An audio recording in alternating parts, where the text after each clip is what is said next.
สวัสดีครับสวัสดีครับพี่น้องผมพอมาเพชรคนผู้หายใหญ่ที่เก่าเลยพี่น้อง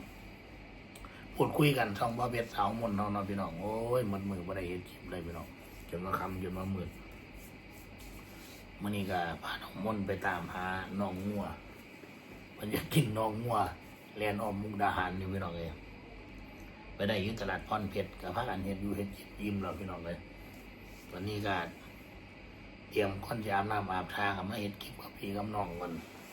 ลูกสาวไข่ไม่ได้เล่นมือถือคันได้เล่นก็คักไหลกว่านะส่วนสาวมนต์ละขัดคุยกับแม่ทั้งกับมูกันทั้งฟังเล่ากันนะพี่น้องเลยก็เลยมานั่งบอกกับพี่น้องคอยไปเห็นคอมเมนต์วันนั้นเพิ่นบอกว่ามือคอยไปเที่ยวกับน้องสาวแม่หมอนเนาะหรือว่าแม่เฒ่าเนาะเจียวครับแม่เฒ่าเมื่อนั้นที่ว่าเล่ามาธุระเล่าก็เลยโทรนัดกันไปกินเขาเมื่อไปเบิ้งไดโนเสาร์น่ะเมื่อผ่านไปเบิ้งไดโนเสาร์ที่กาฬสินธุ์นะก็เลยหับเล่าไปนั่งก็เลยไปกินเขาอยู่ร้านนี่ยังร้านอาหารปลาอยู่ข้างทางเส้นไปกาฬสินธุ์มุกดาหารหน้าแบบ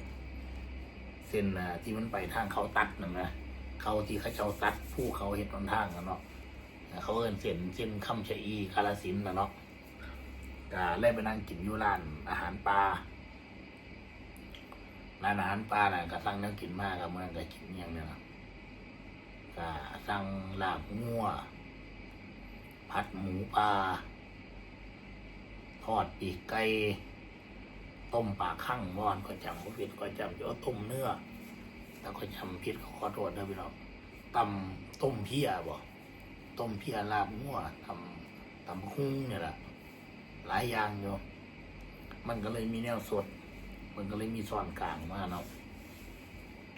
ซึ่งพวกข่อยก็ใส่ช้อนกลางช้อนยังละคนบ้านเฮาเนาะก็บ่ได้ถือพิธีรีตองยังก็เต็มร้อยแล้วพี่น้องก็เขามาบอกมาว่าข่อยครับมันน้องคนมาพวกข่อยเอามีมารยาทการกินเก่าน้ำพูน้ำข้นใส่ช้อนกลางตักแล้วอมแล้วขอเอาไปวางไว้ที่เดิมอะไรประมาณนะพี่น้องไปไหนลูกถ้าจะเล่นก็นอนเล่นอยู่เฉยพอเห็นพ่อทำคลิปปั๊บก็อยากมากวนเลยเนาะขอโทษด้วยพี่น้องเด้อมาเรียนกายกล้องลอยกายไปกายมาอยากกวนพ่อนะเกณฑ์นี้มีเพิ่นนะพอวันที่เห็นหยอกมันมีร่มเด้ก็จับไปประเดี๋ยวแฟบหลดมันถึงอย่างบูงวงเพิ่นมันว่าแมวตายแล้วอะไรมันมามันนั่นร่มมันออกมาพี่น้อง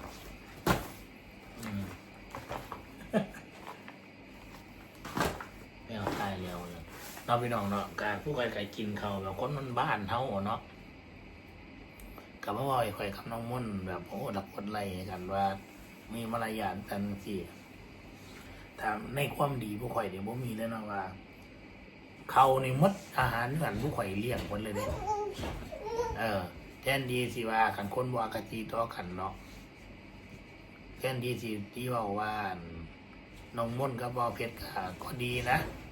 แต่ว่าข่อยรู้ว่าข่อยบ่สามารถบังคับความคิดคนได้ข่อยรู้พี่น้องข่อยรู้อยู่ข่อยใหญ่ปานนี้ข่อยรู้อยู่หรอกแต่ว่าอันนี้ข่อยเลี้ยวเบิ่งเวลาเด้อพี่น้องข่อยยามมันดับบางที่ถ้าเว้าลืมข้าวไปกล้องมันบ่เดินนะถ้าบ่มีอคติต่อข่อยกับเมียข่อยก็คือบ่ตีย่องแหน่ว่ากับข้าวอยู่นั่นเกือบพันนะ900 กว่าบาทข่อยเป็นคนจ่ายเลยพี่น้องน้ำมันข่อยก็เป็นคนเติมเลยพี่น้องทั้งน้ำมันทั้งกับข้าว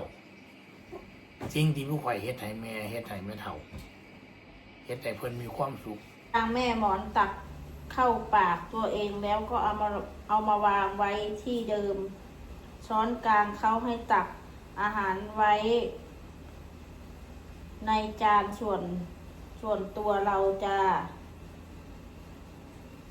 กับผู้เฒ่าเนาะพี่น้องเขาสิบอกนะคนเฒ่าคนแก่ผู้ใดมาว่าคอยผู้ให้ฉันกล้าพูดแต่ฉันก็ว่าสวยที่สุดในปัตตภีนี้แล้วนะจะบอกให้นะอย่างน้อยคนผู้ให้เขาก็ยังกล้าโชว์หนังหน้านะแต่คนผู้ดีผู้งามนะอยู่แต่ในมืดมาเว้ามาไอ้ฉันนี่แหละเพิ่นว่าจักแม่นคนอย่างวายถึงแผ่นดินในกันบอกว่าคนผู้ให้กูก็มีเยอะแยะ บ่ได้ออนซ่อนเลยนะ กดคอนี่ต้องไงเจ้าว่าวันนั้นข้าได้ยกไปเลยนะพี่หรอกอันนี้ช้อนกลางเลย เออ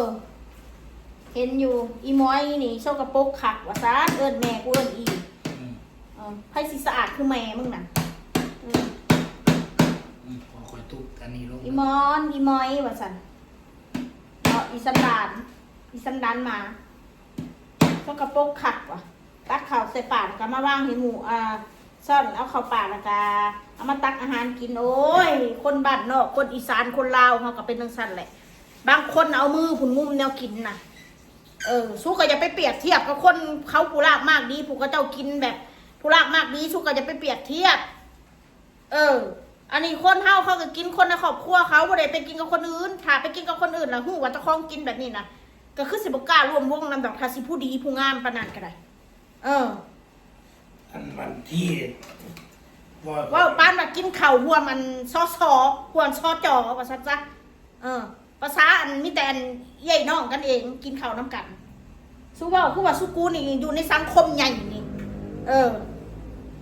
ฮู้อยู่ดอกว่ามารยาทนะฮู้อยู่แต่บ่ได้มีไผนะกันนะสาวกูนะกันน้องแม่กูน้องแท้ๆอีกบ่แม่นน้องแบบว่าตามสายเลือดน้องสายเลือดเดียวกันสู้เข้าใจไว้ซะเด้อ